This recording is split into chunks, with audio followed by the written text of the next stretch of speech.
Hello, welcome to my channel school help by Gunjan. आज हम सीखेंगे अंडर रूट 3.5 को नंबर लाइन पे रिप्रेजेंट करना। इससे पहले हम सीख चुके हैं under root 2, under root 3, under root 5 और अंडर रूट 7 को नंबर लाइन पे रिप्रेजेंट करना। अंडर रूट 3.5 को रिप्रेजेंट करने के लिए यहाँ पे हमने एक नंबर लाइन बनाई हुई है जिसमें कि यूनिट लेंथ पे पॉइंट्स लिए हैं। 1 यूनिट को हमने 2 सेंटीमीटर के बराबर रखा है। 1 यूनिट लेंथ 2 सेंटीमीटर, और इसको मैंने नाम दिया है ए का, यानी कि ओ ए डिस्टेंस हमारी 1 यूनिट लेंथ है। ये 1 यूनिट है और सेंटीमीटर्स में देखेंगे तो ये 2 सेंटीमीटर है। 3.5 को हमें यहाँ पे ओ से इस तरफ एक लाइन खींचनी है, क्योंकि ये 3.5 यूनिट के हमें लाइन खींचनी है, 3.5 की लाइन खींचनी है और हमने एक यूनिट को 2 सेंटीमीटर माना है। तो 3.5 के लिए हमें 3.5 यूनिट खींचने के लिए मुझे 7 सेंटीमीटर की लाइन खींचनी होगी। मैं थोड़ी सी बड़ी लाइन यहाँ पे खींच लेती हूँ और कलर मैं चेंज कर रही हूँ ताकि आपको बिल्कुल क्लियर हो सके।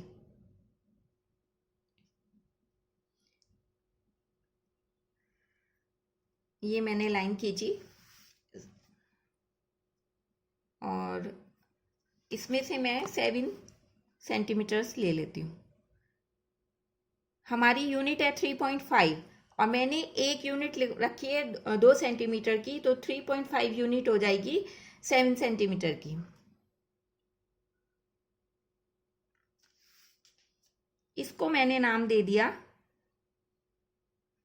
डी का। ठीक है, यहाँ मैं लिख भी देती हूँ 3.5 सेंटीमीटर यूनिट हो गई इज इक्वल टू 7 सेंटीमीटर की। अब हमें ए और डी का बाइसेक्टर करना है, इसको डिवाइड करना है। और ये सभी जानते हैं कि इसको डिवाइड करने के लिए हम एक पॉइंट पे प्रकार रखते हैं और आधे से ज़्यादा डिस्टेंस प्रकार में ले लेते हैं और दोनों पॉइंट से लाइन के ऊपर और नीचे की तरफ आर्क लगाते हैं। अभी मैंने ए से लगाए और अब मैं पॉइंट बी से आर्क लगा रही हूँ। ये आर्क एक दूसरे को काटते हैं। अब हम इस लाइन को मिला देंगे, जहाँ पे ये दोनों पॉइंट हैं ये इनको मिला देंगे। ये हमारा बाइसेक्टर हो गया जो कि एडी को, हमारी लाइन को काटता है। अब हम यहाँ पे इसको एक नाम दे देते हैं ई का। ठीक,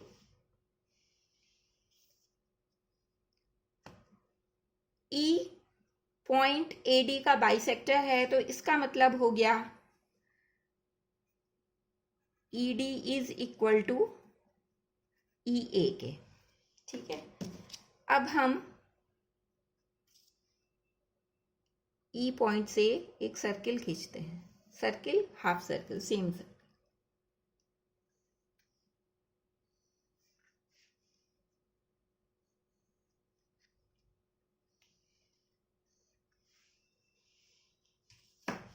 ये हमने एक सर्किल खींचा।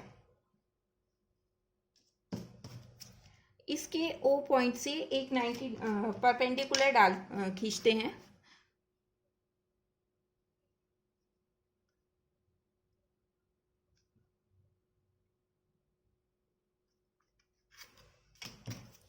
वो परपेंडिकुलर सेमी सर्किल को कट करता है।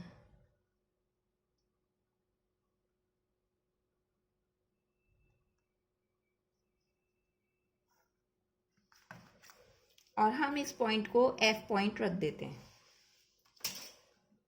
ओ से हमने एक परपेंडिकुलर खींचा और वो परपेंडिकुलर सर्किल को एफ पॉइंट पे काटता है। ये हम 90 डिग्री का हमने ओ पॉइंट पे कोण बनाया और अब हम ई और एफ को मिला देंगे।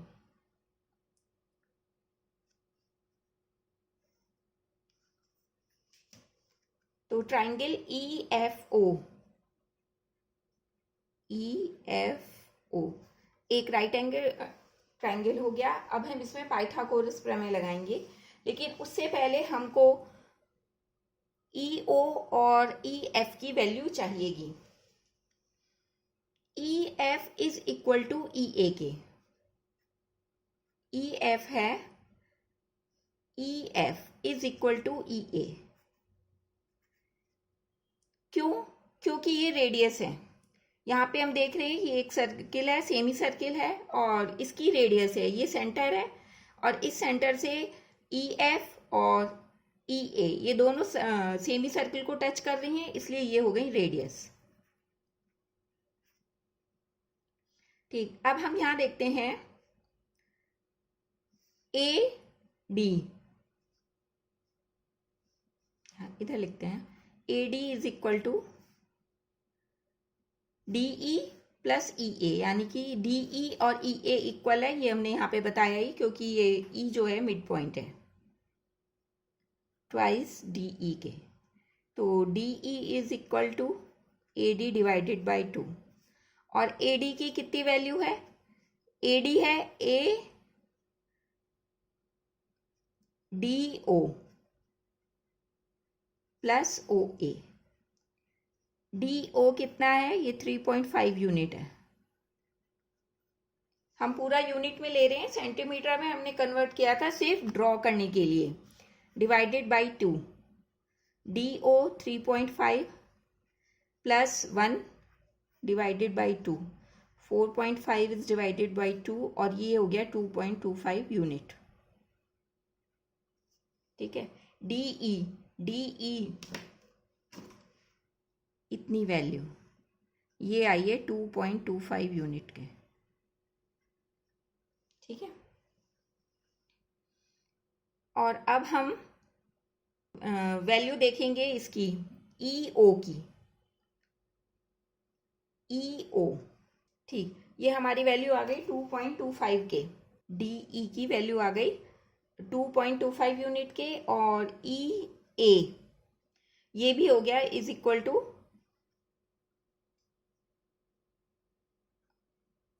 टू ई ए के। हमें ये ट्राइंगल लेना है एफ ई एफ ओ, तो पाइथागोरस प्रमेय लगाते हैं, तो ये हो गया E F square is equal to E O square plus F O square, और हमें निकालना है एफ ओ, तो ये हो गया F O square is equal to E F square minus E O square. E F is equal to E A K, तो ये वैल्यू हमारे पास ऑलरेडी है, क्योंकि ये दोनों रेडियस हैं, और ई ए की वैल्यू हमने अभी निकाली 2.25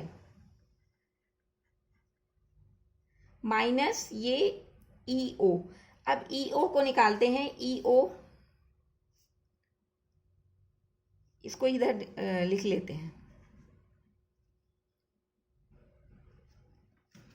ई ओ की वैल्यू है, आप ई ए में से एक यूनिट घटा दें, ई ए की वैल्यू है ई ए माइनस ओ ए। ई ए की वैल्यू है 2.25 माइनस ओ ए है 1 यूनिट, तो ये आ गया आपका 1.25 यूनिट। ये अलग है ऊपर जो लिखा है, इसलिए मैंने लाइन खींच दी है, पता चले। तो ई ओ की वैल्यू आ गई हमारे पास 1.25 यूनिट, उसको हम यहाँ लिखेंगे 1.25 यूनिट, उसका स्क्वायर। हम निकाल रहे हैं एफ ओ की वैल्यू। 2.25 का स्क्वायर कैलकुलेट करने के लिए ये मैं कैलकुलेटर को यूज कर रही हूँ। 2.25, इसमें आ गई ये वैल्यू 5.0625, तो हम 5.06 ले लेते हैं।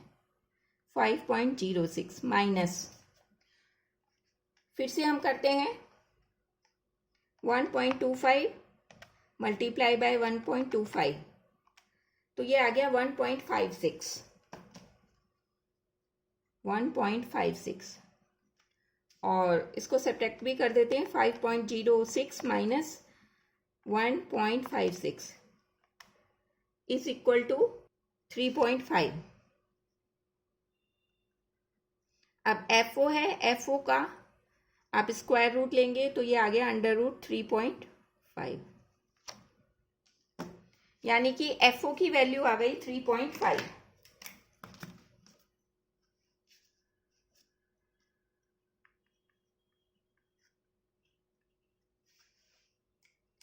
लेकिन अभी हमें इस वैल्यू को नंबर लाइन पे रिप्रेजेंट करना है। इसके लिए